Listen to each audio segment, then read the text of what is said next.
Messieurs, dames, Tangue Koki.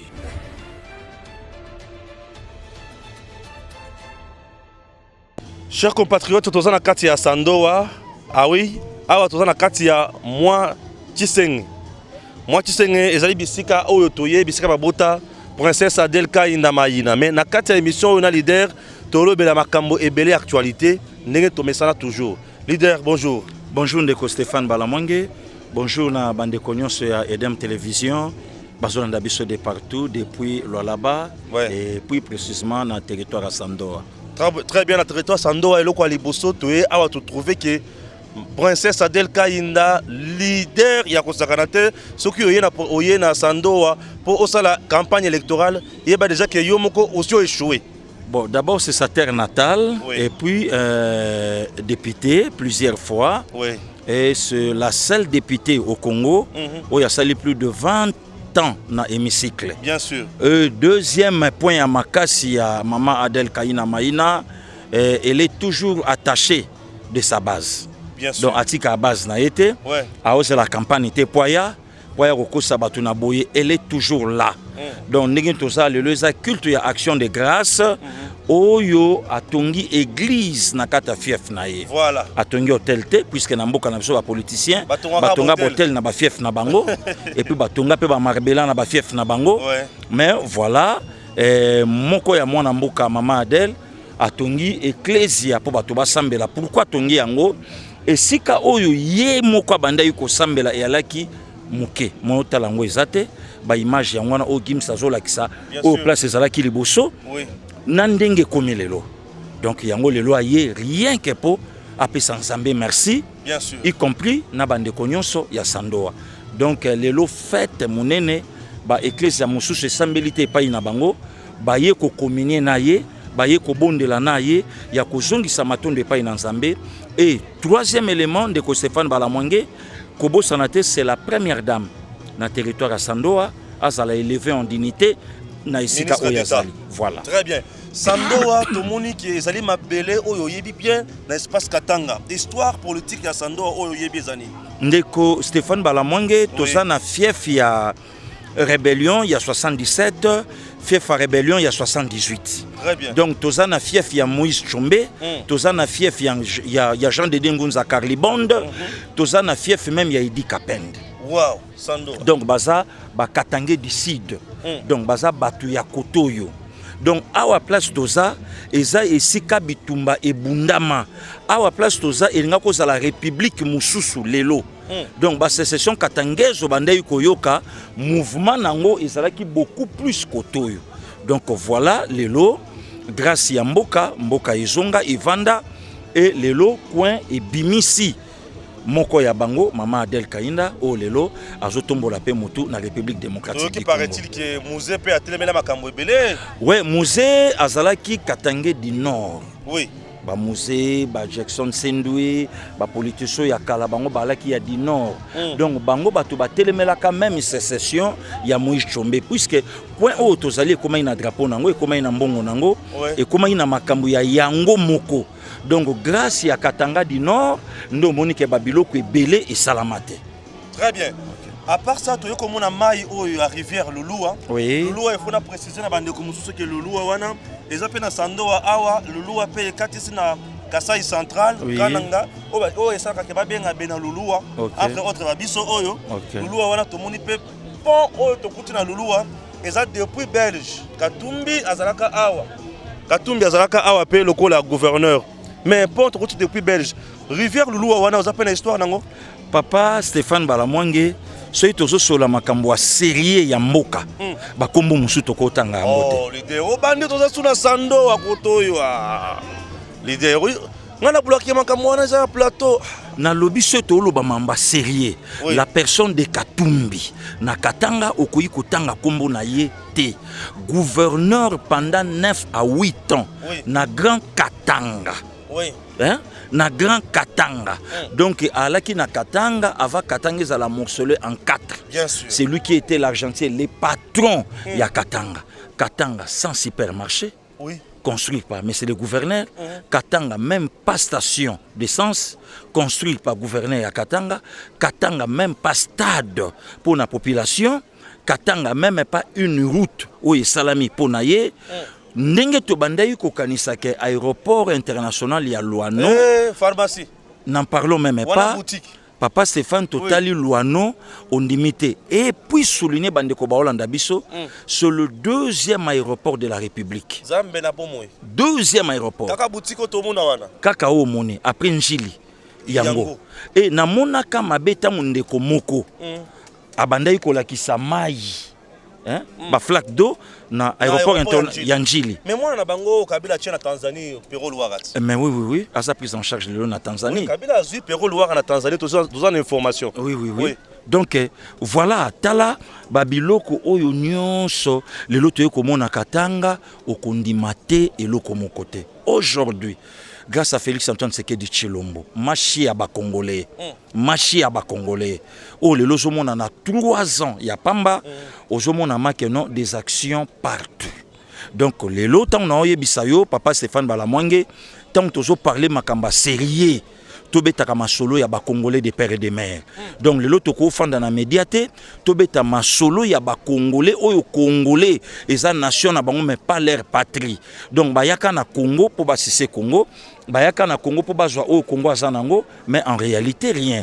Donc Katumbi n'a rien fait au Katanga, même Nzela. D'ailleurs, Nzela oyo ozola kisabandeko oyo tolongwe nango to tamboli nango.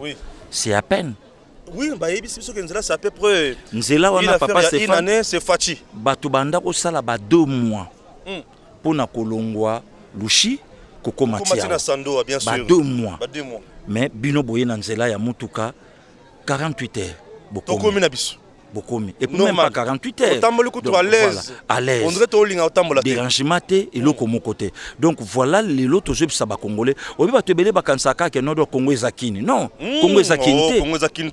Congo ezakini. Ah bisika toza à plus de 2700 et quelques kilomètres. 800 km à Kinshasa. À 800 km à Lubumbashi. Bien sûr. Pour mon valeur ya mboka et ba action o lelo mokonza mboka na biso azo sala. Papa Stéphane ngane bisa bandeko ba Holanda biso na monde to batela Fachi. To batela Fachi. Fachi a une mission pour ce pays. Fachi a un mandat. Ah, ndebisika bazo makamwezo be bali susu. Ozolo ba Fachi a un mandat.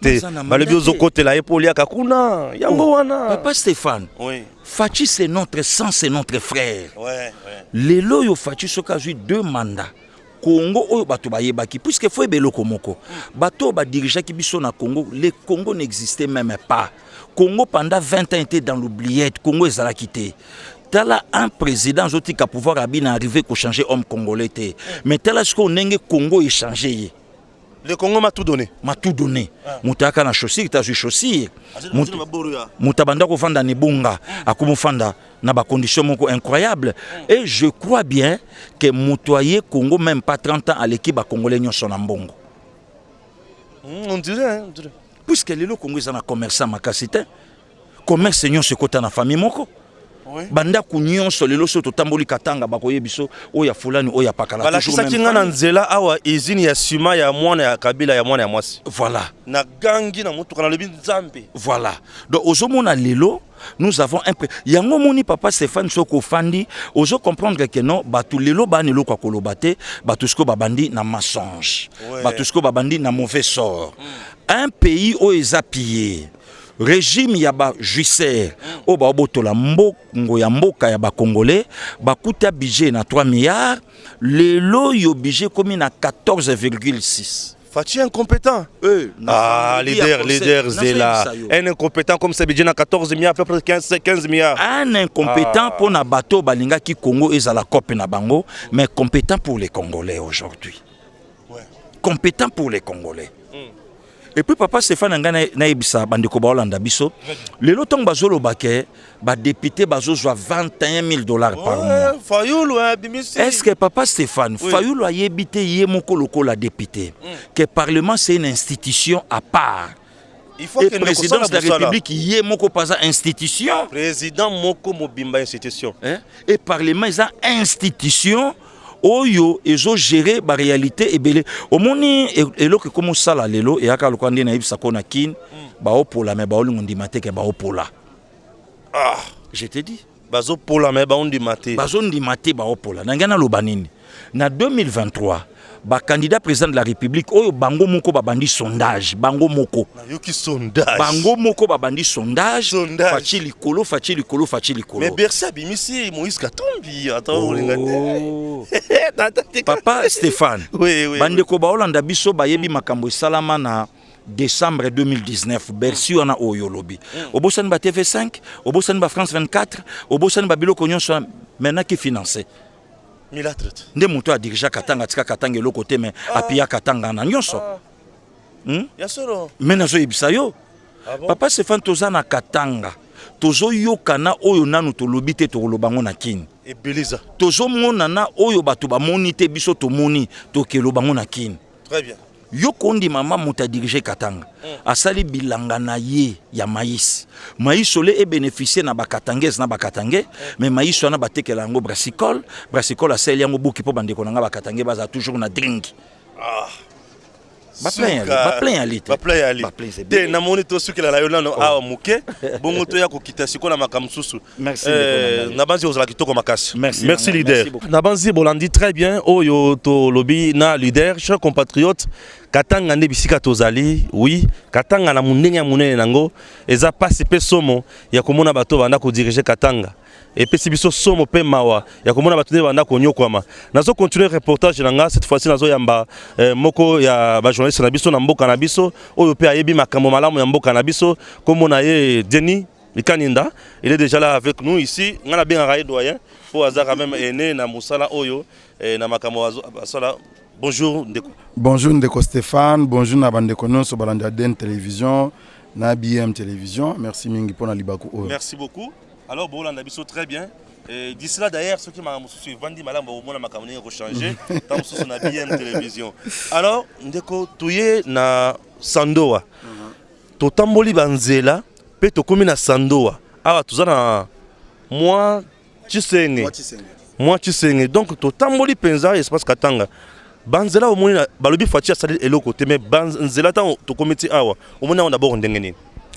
Merci mingi pona motuna Ndeko Stéphane comme eza interview à liboso depuis to kutani awa na lina banda ne bandeli pas de souci ne bandeli na pesa nanu nzambe merci ndinga komisi biso awa parce que ebi que toza à plus de 2700 km de Kinshasa. Donc place au Télémingana Yowa. Pourquoi Magishasa c'est 2700 et quelques kilomètres. Voilà. Donc Tito Komia Wezaka Ngolanzambe, Pepo, Mituka, ainsi de suite. Deuxièmement, moto Toye Kotalawa. Mama Del Kainda. Princesse. Mama Kipendano. Bakisanyo Soana. Oui, Mama Kipendano. Oyebi, Batumsu Tomona Bangona Gishasa. Tu es barapoa na bangote. Oui. Gim c'est le coup musala biso musala place oyo. Ba mona poa ya mama princesse. Oui.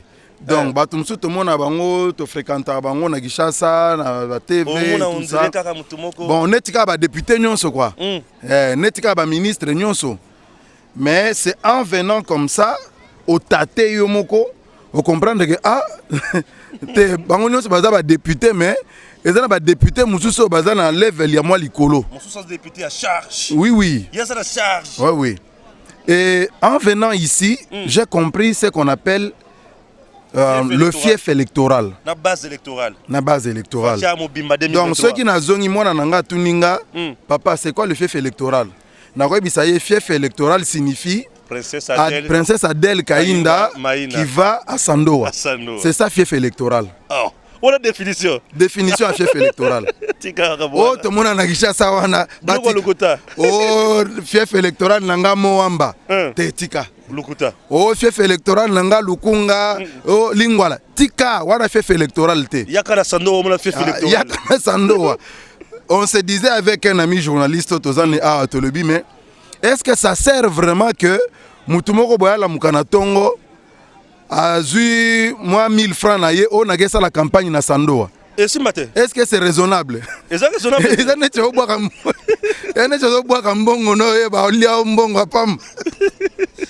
Non bon, ça me donne envie de rire mais oui. C'est en fait c'est une réalité. C'est une réalité, ce que nous avons vu ici. Oui. C'est quand même grand. Donc, Oui. c'est une dame qui est portée par la population. Et on sent que Sandoa égale Adel Kainda, la princesse. Et la princesse Adel Kainda égale Sandoa. On dirait que tout le monde est champion. Ah, papa. Bakombo Moussosu, il ne faut pas autant que vous soyez à l'interview. Tout ça, la interview, et le président de la République aujourd'hui, s'il est porté, Namboka Oyo, c'est cette dame.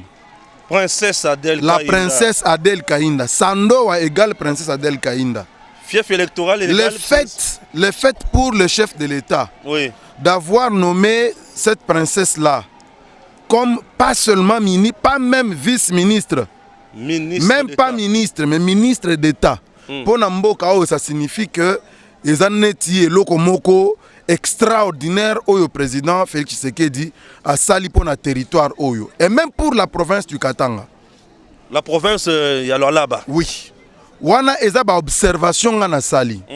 Maintenant il y a par rapport à ba œuvre ndenge tomoni banzela ndenge salami.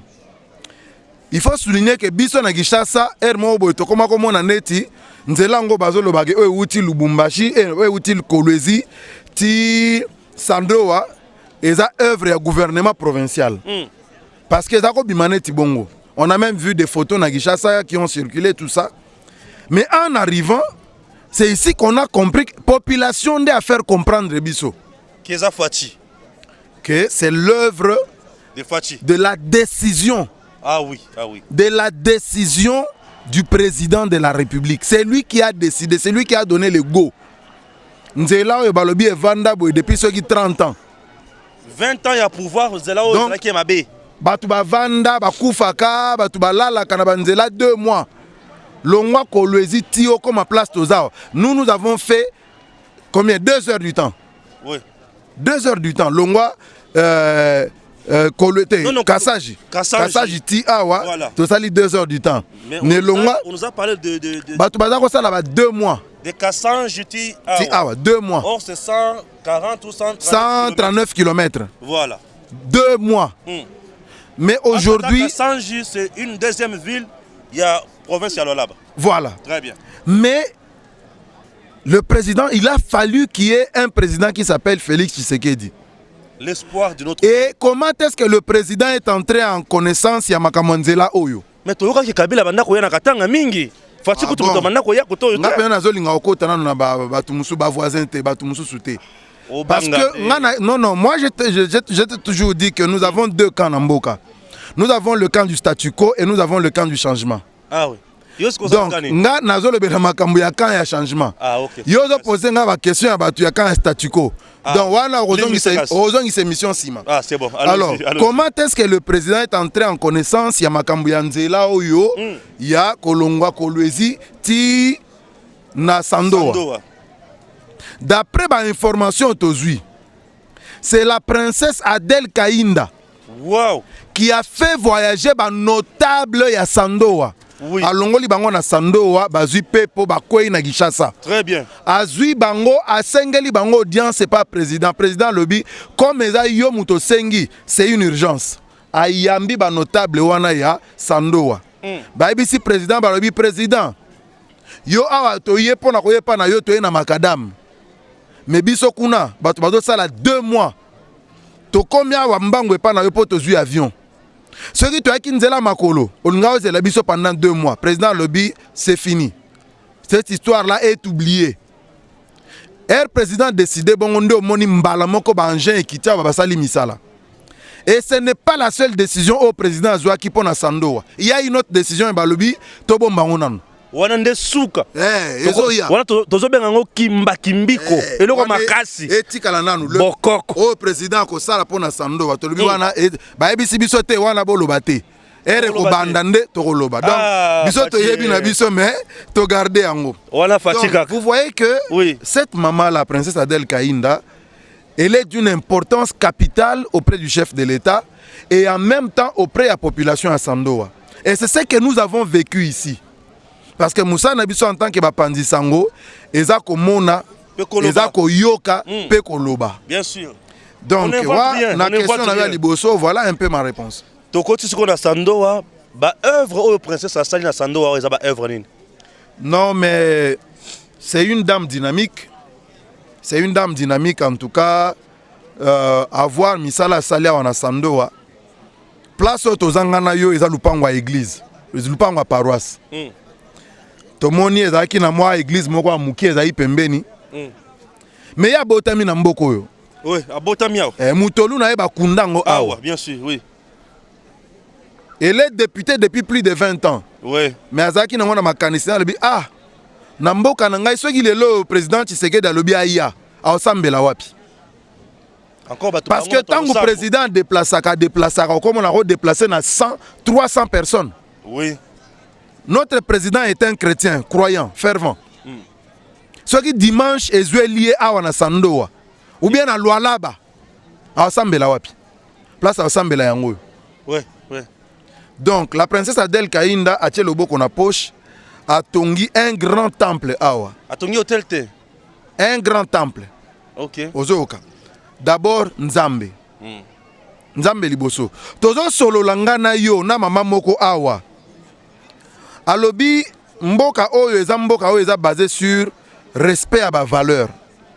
Mais, kokendaka ba kolwezi ba Lubumbashi ba Gishasa ba bazo perdre neti ba valeur. Mais maman on a ebisi biso nini soko zo se rappeler alobi mais pona ba mama oyo neti ngai na za mama Nzambe malamu ba anti valeur e pa nange kotaka te. Et maman Adèle à comprendre que pona kozongisa batu na ba valeur na bango il faut ko tia Nzambe liboso. Voilà tongeli bango. Très bien. Oyo eza presque cathédrale monene. Maman ne loko. Ozoyoka. Wana eza œuvre oyo ya liboso to moni. Mais ba œuvre asali eza ebele. École vétérinaire na Lualaba mobimbawa. Oyo tomoni kuna na Sandoa. Eza na université ezaki wana bazo benga ngo INAV. Balinga ibakanga ngo sous l'époque ya ndeko Machako Mamba. Machako Mamba, ouais. Alobaki ba université nyonso eza na bâtiment na ngote c'est appelé à disparaître. Il faut bakanga ngo. Mais maman s'était investie à l'époque, maman Adèle Kainda, la princesse, à Tonga bâtiment pour la université wana. Et cette université existe encore aujourd'hui, c'est parce que cette maman s'était investie dans Mbongo na Yemoko. Ozoyoka. Et ne s'est pas arrêté là. Soko tali pa ya bandeko basango. Oui, oui, oui, oui. Ba église de là qui neti te. Elle a décidé à kokoti sango karo. L'église ya basango ye ko sango te. Aza mutu ya catholique te. Aza protestante. Mais lokola aza leader ya coin na ye. Alobi batu ba vota kinga ezaka ba protestante. Ba vota kinga epa ba protestant. Ba vota kinga epa ya ba catholique. Ba vota kinga epa ba kimbangiste. A Karele paroisse catholique. Apesi ba biloko musala na église kimbangiste. Donc misala sali eza quand même ebele, eza vraiment ebele. Yango nazolo bake, j'avais de l'estime pour elle, mais aujourd'hui je la respecte encore davantage. Très bien. Merci. Merci Mimi. Voilà, hier comme on a dit Dionys Kaninda. Alors, je reçois maintenant un médecin d'ici. Oyo ba pesingai et pas ya champion. Un champion a pesingai na otanga ko mona na suka po boko mona epé bo banga la biloté. Ndeko bonjour. Bonjour. Ndima o fongo la bona za posana mona eloko ba komi na kati nini? Bon. O banga nini? Na o banga eloko te papa. Pusana. Bon. Association ya banani? Association de Ndembo. Oh bon. Ndembo frère. Oui. Comment nani papa? Nga docteur Mwambu Gaspard Sikintu. Docteur Mwambu Gaspard. Ouais. Osana témoignage nini lelo sur princesse Adèle Kainda Maï. Bon, on a une très grande joie de recevoir chez nous. Français. Pas de problème, vas-y. Bon, la grande joie que nous avons, c'est de voir notre princesse, notre fille de chez nous, ministre d'État. Okay. Ça, c'est la plus grande joie que nous avons et nous ne cessons pas de les témoigner puisque, disons que ce sont des choses très rares ici chez nous. Bien sûr. Alors, quand elle vient, et nous l'avons reçue, nous sommes très joyeux. Je pense pour ce moment, nous sommes les gens qui soient très bénis, puisque nous avons reçu notre princesse, notre fille, ici à Sandoa. Et qu'est-ce que vous dites à l'autorité suprême que nous appelons le président de la République, Félix-Antoine Tshisekedi Tshilombo. 2023, vous pensez que c'est Fachi ou quelqu'un d'autre? Merci beaucoup, sans tarder. Premièrement, nous disons merci pour la confiance qu'elle a faite dans nous, en nous élevant au rang de ministre d'État. C'est quelque chose que nous remercions. Et nous disons que notre confiance est toujours totale. C'est lui notre Père. Est-ce qu'il y a à discuter? Yoko qui ko anga na père na yo? Non, bah wanga na papa te. Bon. Ce qui moi na wanga de papa combien doki? Rebels. Et combien Bouzoba? Oh, donc il y a pas de questions à se poser sur ça. Il y a pas match. 2023 Fachi Béton. Ou rien. Ah, 2023 Fachi ou rien. Oh. Fachi Béton ou rien. Donc je suis sincère puisque Yoka et pas Nabiso. Nous avons l'espoir d'avoir de l'eau. Oui. Nous avons l'espoir d'avoir le courant. Oui. Toyebi courant ceux qui ont voyagé. Et pas Nabiso, Molili et Leki. C'est pour cela, comme nous avons cet espoir-là, Papa Nabiso va nous construire, va aménager Chiteza Kotoyo. Biso tozala nini? Chitinin Kotoyo. Chitoka si katoka Kading. Chite Kading, merci beaucoup. Kading. Tozana chit mi bale awa. Oui. Kading nanini? Kading eza ko eza chit Kading eza na côté à 65 km. Na chito eza à 35 km. Chitinin. Katoka. Voilà. Hein? Des chitoana. Chit ya Kading ekoki kopesa biso courant oyo. Ekoki ko alimenter ti Kolwezi. Oh là, oh là. Ekoki taper Angola. Oh là. Oh. Ici à l'Angola, c'est à peu près combien de kilomètres? 150 km aux Angola. 180 km place au Télémi à 150, 180 aux Angola. 140 aux Angola. Bon. Ah oui. Alors, chit mosu c'est ça penepenawa. Oh yaka toka na obi. 35 km. Place 35, bon, maximum 35. Place ouana, bakoki kosa la biso addiction d'eau. Régie des eaux. Très bien. Mayo ya puis ba otie la rabiso. Ezana durée de vie à 2 ans. S'il faut que je parle comme ça, 2 ans. Soki ba batterie et baby. Souka histoire. Souka du solo. Alors, de ce côté-là, on peut prendre les courants, on peut avoir de l'eau. Une addiction d'eau. Et pas nabiso na sando à courant bas. 100% Fachi Béton 2023. Ouais. 100%. Et loko tolobela ki ango lobby. Na mama, tango lobby 100% Fachi Béton 2023, mai ezoya, courant ezoya. Ceux qui bana sando ba moni penza courant. Papa. Na habité hein. Kutu. Campagne aux allez sous-sauter. Oh, ceux qui bana sando ba courant, campagne aux allez sous-sauter na sando. Abiboye. Puisque là ba Fachi sando Wanzela 2023 Fachi ou rien. Nabiboye. Après vote hein. Ceux qui ont eu kara, on a aménagé le courant. Si on a sando à courant, eza, ma eza, banzela, eza.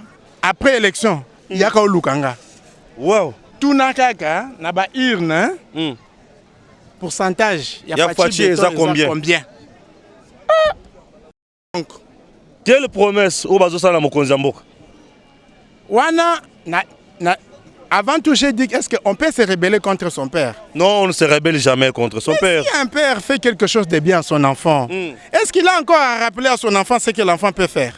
Je veux seulement dire, ceux qui Fachi Béton, papa Béton, Nabibo, ceux qui papa Béton, aménager courant, Nabiso à Sandoa, Maï, addiction d'eau na Sandoa, Banzela, Kolongwa, Sandoa, Dilolo.